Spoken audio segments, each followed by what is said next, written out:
Sightlines blog. I'm Greg Bygrass, president of Folio Institutional, and I'm glad to have with us today James Hughes, who is a loan officer with Live Oak Bank. Today we're going to talk about succession planning, acquisitions, and James' perspective on the characteristics of a sustainable firm.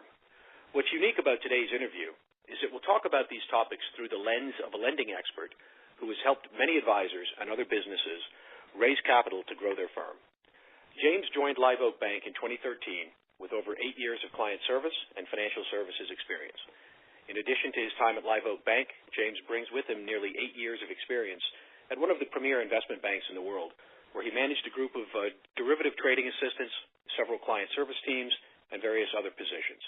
This unique path has given James an understanding of the challenges that business owners face. James, thank you for joining us. Greg, thank you for having me. I'm excited to be here and look forward to educating the audience. Excellent. Thank you. Very much looking forward to it. James, I think our listeners would value an introduction to you and Live Oak Bank. Can you tell us a little bit about your role at Live Oak and how Live Oak works within the investment advisory business? Thank you. James Hughes, and I have come from about 10 years at Morgan Stanley in a variety of different roles, and I've been at Live Oak Bank for the past 5 years. I'm a loan officer on the investment advisory team. And just a little bit about Live Oak Bank. So we were founded in 2007, got our bank charter in 2008. We went public in 2015. Live Oak Bank, we are a bank. We're an FDIC-insured bank with a national footprint. Our biggest portfolio is in California, Texas, and New York. We are based out of Wilmington, North Carolina.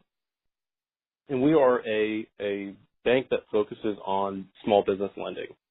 We are actually the number one SBA lender in the country. We are unique in that we are industry focused. So we only lend into 20 industries. And the independent investment advisory space is one that we focus on since 2013. And since lending into the investment advisory industry, we have lent over $600 million to the investment advisory space.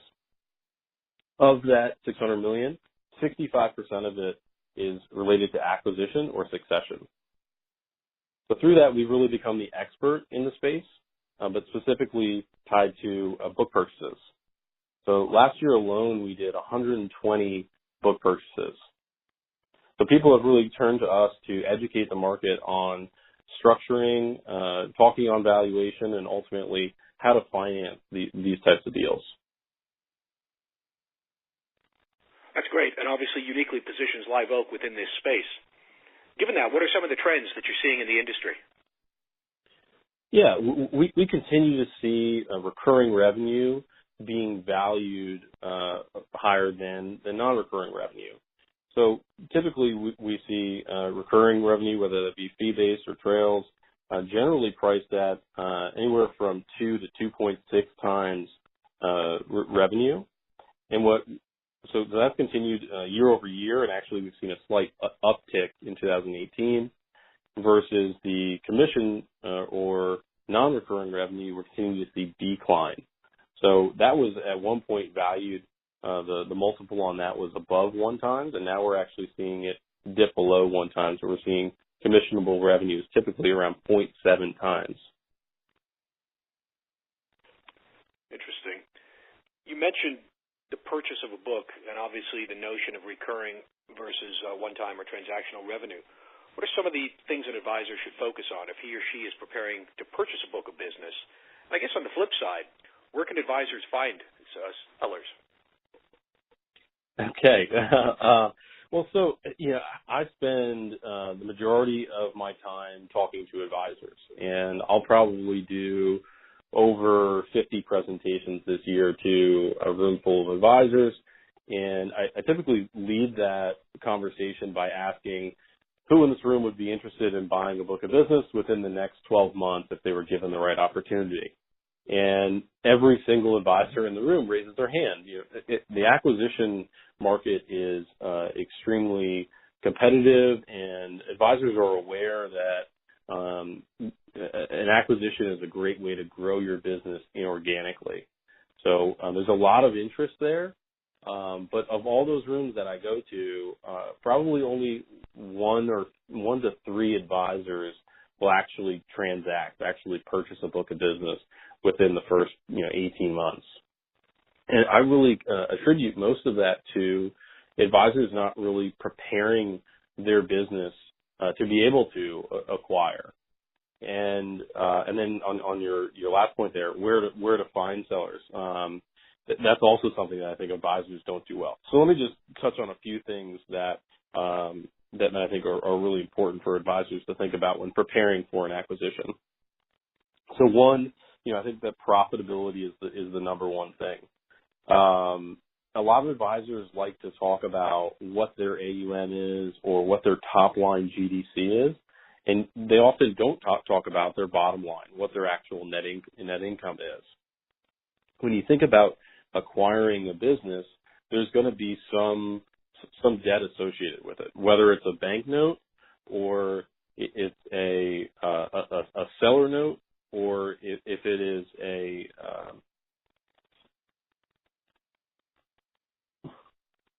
there's going to be some debt associated with it, whether it's a bank note, a seller note, or an earnout. So having a very strong bottom line is going to be key to being able to acquire a business.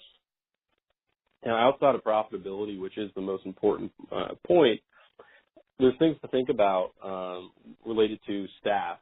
So where are you in terms of staff? Do you have a large amount of staff? Are you overstaffed? If that's the case, then when you do an acquisition, you need to know that you're not going to be able to bring on the seller staff because you're already at a point where you're overstaffed.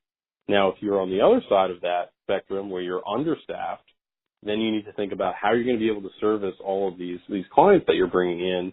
Are you going to be able to bring on the seller staff and keep them intact? If not, then you need to think about going out and hiring before you actually close on the acquisition. Processes.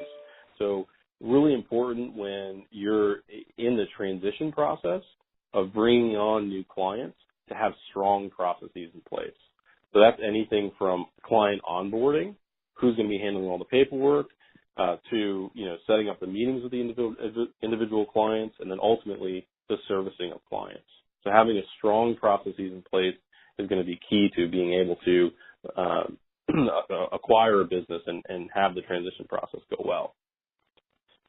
And then we'll talk about the where to find sellers. I think that two things I want to just comment on here. One is there's really no silver bullet. So there's no one place that you can go or one thing that you can do and then be certain that you're going to be able to find a seller. So we always make the analogy of if you're fishing. So if you're fishing and you have one fishing pole in the water versus if you're fishing and you have 20 poles in the water. If you have 20 poles in the water, you're likely going to be able to catch more fish. So people that are using only doing one thing, let's just say that they're only using a broker and they haven't found a book in 2 years. Well, you really need to be thinking about it in a more diverse way where you might be on a listing site, you might be using a broker, but you need to be talking to your accountant, you need to be talking to your wholesaler, everybody in the industry that touches other advisors. They need to be aware that you're out there looking for books. And just one other comment on that is when you're at these industry events and you're surrounded by advisors, that's a great opportunity for you to network, especially with the older advisor that might be retiring in 5 to 10 years. Talk to that advisor, ask them if they have a business continuity plan, and if they don't, then that's an opportunity for you to set one up and ultimately be the succession plan for that advisor. And just one other point here on sellers is that once you do sort of find a seller or you're introduced to a seller, somebody that's ultimately looking to sell their business, the acquisition market is so competitive that we typically see 40 buyers for every one seller. And that gets whittled down pretty quickly to 4 buyers for every one seller. So we see that there are 4 qualified buyers for every one seller. And qualified means a lot of different things, but ultimately there's 4 people that the seller's considering. And, really setting yourself outside of the other other three people is what we like to focus on. So we try and educate advisors on how to approach a seller so that they end up getting chosen out of those four. So your approach to the seller once you kind of found the seller is very important. We always say that you need to be treating the seller as though they're your absolute number one client. You need to be demonstrating excellent client service with every interaction you have with the seller. They're thinking about selling their business, and this is something that they've built from the ground up. It's a very sensitive and important transaction. So for you really need to cater your conversation to the seller to be understanding that. That's great stuff. I suspect that amongst our listeners, there may be some that are keen to make an acquisition, candidly may not know the ins and outs of the process, the loan process. Just give us some sense in this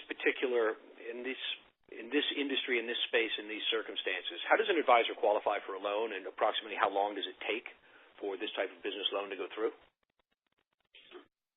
Yeah, so we are a cash flow lender, so that's where we spend a lot of our time with advisors trying to make deals work. We focus on cash flow and the profitability of both the buyer's book and the seller's book. But some easy ways or the few things that an advisor needs in order to qualify. So they need to be in the business for at least 1 year. They need to have a 680 or better credit score. They need to have no tax liens or no bankruptcies on their record. And they need to be in good standing with the industry. So we'll pull their broker check. We'll look at their ADVs to make sure that they're in good standing. And then the cash flow number that we look for is a 1.75 cash flow coverage. Interesting. So as we move on from that process into the valuation side, what are some of the standard benchmarks used for valuation? And then ultimately, how does business valuation translate into a purchase price? Yeah, so valuation is, there's a lot that goes into a valuation. So I always suggest that, you contact your local valuation company to really get, a good detailed valuation and, get answers on that. But, everyone in the industry likes to get a multiple or likes to get some sort of benchmark to go off of. So we typically see recurring revenue going for, actually in 2018, we're seeing recurring revenue going for 2.6 times. 2.6 times recurring revenue and 0.7 times non-recurring revenue. Now, that is the revenue multiple. Probably the more important one is going to be the EBITDA multiple. And so we typically see books being sold at 5 times EBITDA. And then your other question on how does valuation tie to purchase price, we very rarely see the valuation equal the purchase price. So if the business valuation is $1 million and the buyer is willing to provide all cash, then we typically see a discount on the purchase price. Now, if you were to go the other way and the valuation was $1 million, but the buyer is not willing to put any cash down and it's all going to be paid in, let's say, an earnout, then we would typically see the purchase price being higher as a premium is being paid for the book. Mm-hmm. Makes sense. Do you, just as a quick follow-up question, in your experience, how realistic are sellers? Is there a real gap between where the market is and where people think they should be valued, and then how long does it take to sort of cushion that shock?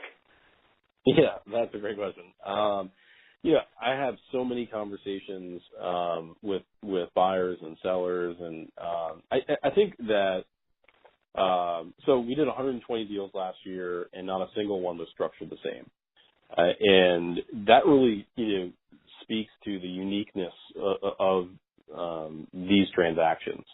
So I always say that you can get a valuation done, and that's going going to show you the value, but ultimately, the book is going to sell for whatever the seller is willing to sell it for. It is a seller's market. When I just mentioned earlier, there's 40 buyers for every one seller. So as long as that continues, then sellers are going to be dictating the terms of these transactions.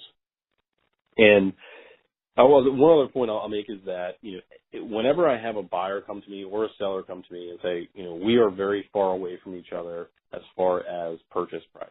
I'm saying I want $500,000 or I want $1 million, and he's saying that he wants $2 million. They're very far apart. I always say, go out and get a business valuation. The business valuation often does not equal the purchase price, but it's at least a third party that's come in and provided a value, and then that's, a talking point to go off of, or a starting point. So just, I'm sure in your career you've seen what I'll call some great transactions and some not so great transactions, and I'm sure everything in between. In general terms, can you share with us what have been the hallmarks of some of the more successful transactions, what made them a success, and maybe the same on the other side? What are things that you've seen that lead to less of a smooth or successful transaction? Yeah, so the transaction that we will get behind more often than not, or this is the best transaction that we'll ever see is going to be junior buying senior. So somebody internally to the business that knows all the clients, they've worked there for years, that person is going to take over the business, and there's not going to be any change really at all that takes place for the end client. So the business stays in location, it stays with the same broker-dealer or custodian. There's typically there's no change to the actual firm name. The advisor has a relationship with all the clients and the staff. So that's really the best deal that we'll see. And then, the worst deal that we'll see is that, an advisor at a different broker-dealer, they may be, met on some sort of listing service. One is a fee-only RIA and the other is a 100% commission broker. One's located in Alaska, the other one's located in Florida. And there's a lot of difference there. So we see most of the deals take place in between those two examples. But really the junior buying the senior is the best example for the reasons that I mentioned, where there's a relationship with the clients, there's minimal change for the end client, and we've really seen great success in those transitions.